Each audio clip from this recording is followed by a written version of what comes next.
listening to Queer Pop Radio.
You're listening to Queer Pop Radio.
If the Bible's got you tied in knots, if you're burdened with religious thoughts, come grab a drink and join the choir. It's Heretic Happy Hour. Hello, listeners. You know, in these trying and uncertain times, sometimes you just need to pour yourself a nice drink of something, sit down, put on your headphones, kick back, and listen to three numbskulls talk about stuff that they think they know what they're talking about. But, you know, maybe they do, maybe they don't, but it kills some time and it takes your mind off of the global pandemic that might kill us all. So, hi, I'm Keith, and welcome to the Heretic Happy Hour podcast. Hope you're doing well. I hope everyone around you is healthy and strong and safe and everything else. Hey, welcome. I am one of the three co-hosts of the Heretic Happy Hour podcast. We are knee deep, actually almost near the end here of a series we're doing called Let's Get Metaphysical. And we have another awesome one for you today. And I want to introduce or have them introduce themselves, my friends Jamal and Matt. Say hi. Hi, friends. My name is Jamal Javanchi. It is a pleasure to be back on the Heretic Happy Hour podcast with you all.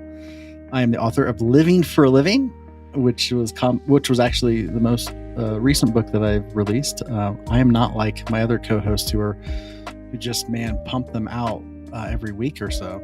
My latest book came out a year ago.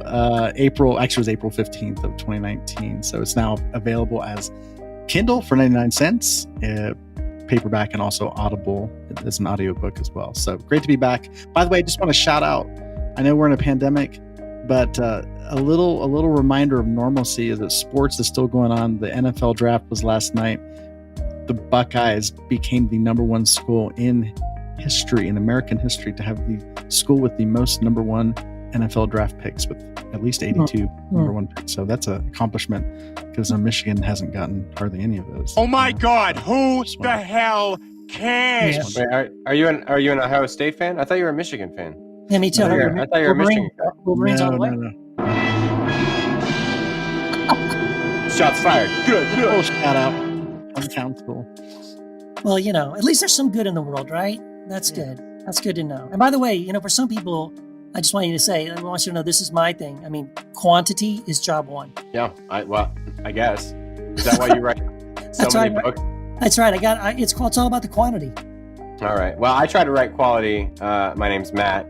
And I don't know about Keith, but I try to pump out quality, even though I admitted the other day that I hate one of my books. And yes, you did say but that. I don't hate the latest one, the Bonfire Sessions, which I know it's been a little bit since it came out, but I was really shocked to see it as a number one new release in theology. So if you haven't picked up the Bonfire Sessions, I can't even say it, do so now. It's only 99 cents on Kindle, and I think it's going to stay that way just because I like y'all. But before we get into it today, we of course have a word from our sponsor, which is Wild Foods, and their website. If you are super stoked about high quality. And health, and encourage our listeners to do that too, and not just take the cues from the professionals. Yeah, and you know what? If you don't have an immune system, get one, because it's awesome. Totally. Okay. In Toronto, Canada. I have a question for you. I've been deconstructing and reconstructing for about 5 years intensely, and I have a question. Good. Call into the hotline. I don't personally know too much about Joe Dispenza. I think I've heard him maybe on Rogan's podcast once. My thing with that is, again, this may go beyond maybe what you're used to or experienced. That's fine. I always tell people to inner voice and spirit about anybody and anything that they're engaged in. If it's something good and if it's helping you, then do it. It's all, go for it. If it's something that's troubling you and bothering you and putting, so I'm honestly, I'm watching and I'm going, okay, I think you're cool. I think it's great. I love what you're doing. But I'm frankly, the first thing I wanted to ask you was just, okay, but you're like, so you're God, that is up to between power in Nashville. They said, hey, if you don't believe these things, and you can't sit with us in the Southern Baptist. And so from that, there was a split of the Alliance of Baptists and the Cooperative Baptist Fellowship.